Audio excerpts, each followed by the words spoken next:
नमस्कार। कैसे हो आप सभी? काफ़ी लंबे समय अंतराल के बाद आपसे रूबरू होने का मौका मिला।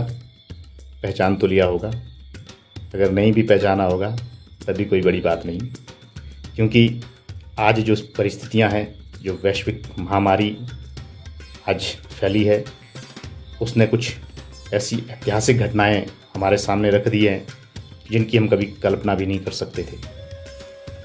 आज पूरे विश्व की रफ्तार इस वैश्विक महामारी से थम सी गई थी, लेकिन फिर भी सभी देश हमारे देश के साथ आगे बढ़ रहे हैं, अपने लक्ष्य की ओर अग्रसर हो रहे हैं। कंपनियां, दूसरे व्यवसाय धीमी गति से ही सही अपने लक्ष्य की ओर आगे बढ़ रहे हैं। तो इसमें जो हमारा विशेष अंग है शिक्षा का क्षेत्र, तो इसमें भी आगे बढ़ने के लिए हर प्रकार के प्रयत्न सरकार की ओर से या शिक्षकों की ओर से किए जा रहे हैं, जिसमें आप देखते हैं ऑनलाइन स्टडी के माध्यम से या हर घर पाठशाला के माध्यम से, नई नई योजनाओं के माध्यम से हर बच्चे तक शिक्षा पहुंचाने का जो काम किया जा रहा है। भले ये कार्य बहुत कठिन है, आप जानते हैं कि यदि करिकुलम जो है आपका ऑफलाइन का फ्रेम किया गया हो और उसे ऑनलाइन बच्चों तक पहुंचाना है तो कार्य मुश्किल ज़रूर होता है, लेकिन हम इसे असंभव नहीं कह सकते हैं। और जहाँ तक बात आप लोगों की है, आप तो प्रोफेशनल कोर्स में हैं, ट्रेनिंग कोर्स में है। मैं जानता हूँ कि आपका जो कोर्स है ट्रेनिंग का, ये ऑनलाइन तो देखें तो असंभव है, क्योंकि ये आपका फ्रेमवर्क ही ऑफलाइन का है, ट्रेनिंग कोर्स है। लेकिन फिर भी आप सौभाग्यशाली हैं कि आपकी जो प्रैक्टिकल एक्टिविटीज़ थी वो लगभग सभी समाप्त हो चुकी थी। आपकी जो माइक्रो है, सिमुलेशन है, टीचिंग प्रैक्टिस है, फाइनल टीचिंग तक आपकी हो चुकी थी।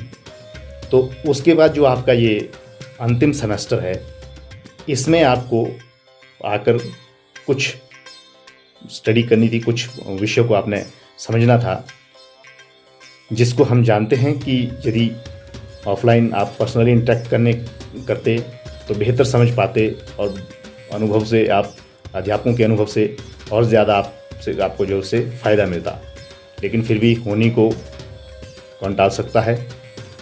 उसके बावजूद भी हमारे कर्मठ अध्यापकों ने आपके लिए ऑनलाइन माध्यम से, व्हाट्सएप के माध्यम से आपके लिए सिलेबस या जो स्टडी मटेरियल है आप तक पहुंचाने की पूरी कोशिश की है, पूरा प्रयास किया है। और मुझे उम्मीद है आपने भी कोई कसर नहीं छोड़ी होगी, क्योंकि मैंने आपसे पहले भी बात की थी कि आप शिक्षा के उस लेवल पर पहुंच गए हैं।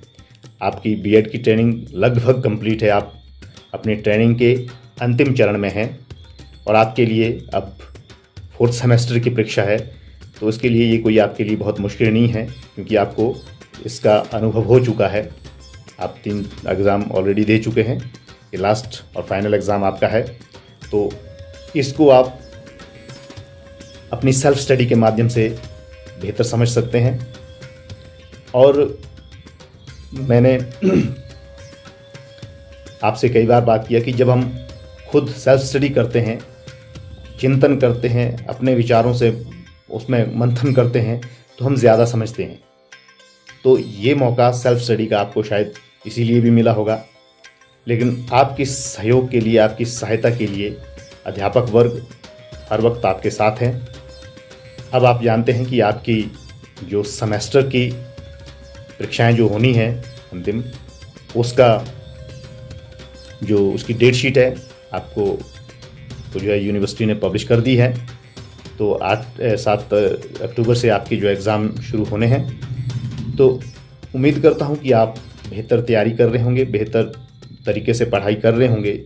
यदि फिर भी, क्योंकि काफ़ी लंबे अंतराल के बाद जब लग रहा हो कि हमारे एग्ज़ाम कब होंगे या कि काफ़ी लंबे समय के लिए तो नहीं कहीं टाल दिए जाएंगे, तो जब ऊह-पोह की स्थिति बनी रहती है, मैं जानता हूं कि मानसिक स्थिरता भी नहीं बनी होती है। और जो हम स्टडी कर रहे होते हैं उसमें हमारा मन उस तरीके से नहीं लगता है कि हम भली भांति जानते हैं। परंतु अब आपकी डेट शीट आ चुकी है। अब मैं उम्मीद करता हूँ कि आप इसे गंभीरता से लें और अपनी पढ़ाई की ओर विशेष ध्यान दें। जहाँ भी आपको समस्या हो, जहाँ भी आपको दुविधा हो, उसके लिए आप टीचर से कॉन्टैक्ट कर सकते हैं। आप यहाँ तक कि आप चाहें कॉलेज भी आ सकते हैं, क्योंकि सरकार के भी यही निर्देश है कि यदि पेरेंट्स की इच्छा के साथ पूरी सुरक्षा और सावधानी के साथ यदि आप संस्थान में आकर अपना कोई कंसेप्ट क्लियर करना चाहते हैं तो आप आ सकते हैं। उसके लिए आपका स्वागत है। और इसके साथ मैं बात कर रहा था कुछ विषय जो आपको फोर्थ सेमेस्टर में थे, बहुत लिमिटेड थे। आपने नाम सुना है, ये अंडरस्टैंडिंग द सेल्फ और गाइडेंस एंड काउंसलिंग। ये जो 2 विषय थे, मुझे लगता है कि ये बहुत सिलेबस इनका बहुत ही लिमिटेड है, बहुत ही छोटा इनका सिलेबस है, लेकिन अगर देखा जाए तो ये बहुत ही इम्पॉर्टेंट है आपके लिए। क्योंकि अंडरस्टैंडिंग द सेल्फ, जब तक व्यक्ति अपने कंसेप्ट को, सेल्फ को नहीं समझता है, अपना सेल्फ कॉन्फिडेंस उसका नहीं बनता है, तब तक वो दूसरों को समझने और समझाने की स्थिति में कदापि नहीं हो सकता है। और दूसरी तरफ बात हम गाइडेंस एंड काउंसलिंग की करते हैं। शिक्षा के क्षेत्र में टीचिंग से पहले हमें गाइडेंस और काउंसलिंग का नॉलेज होना चाहिए। यदि हम किसी व्यक्ति को प्रॉपर गाइडेंस दे पाएँ, उसके कैरियर को सही दिशा में ले जाने के लिए, तो हमारी जो टीचिंग है उस तरीके से जो है हमारी इफ़ेक्टिव हो जाती है। तो इसलिए मैं आपसे ये बातें कहना चाहता हूँ कि इन 2 विषयों को भी आप गंभीरता से लें।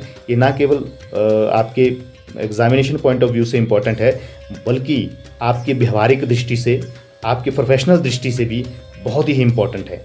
तो इनको आप अन्यथा न लें। आपने अंडरस्टैंडिंग द सेल्फ का जो व्हाट्सएप ग्रुप बना था, कुछ थ्योरेटिकल पार्ट्स आपने उसमें पढ़ लिया होगा, और कुछ जो पोर्शन जो है फिलॉसफी ऑफ योगा उसमें रह गया था, वो मैं इसी जो ये व्हाट्सएप ग्रुप बना है इसके माध्यम से, मैं कुछ वीडियोस के माध्यम से, आप चाहें तो उसके डिस्क्रिप्शन भी देख सकते हैं यूट्यूब चैनल पर, जो उसके बारे में मैं इसमें ही आपको जानकारी दे दूंगा। तो उसमें डिस्क्रिप्शन भी मैंने बहुतों की दे दी है।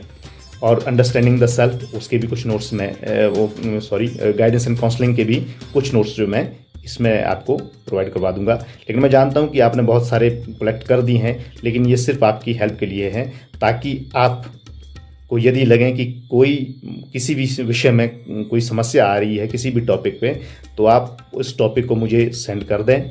मैं आपको उस टॉपिक पर जो है आपको मटेरियल प्रोवाइड करने की जो है पूरी कोशिश करूंगा, ताकि आप जो है अपने अध्ययन में आपको कोई कमी महसूस ना हो।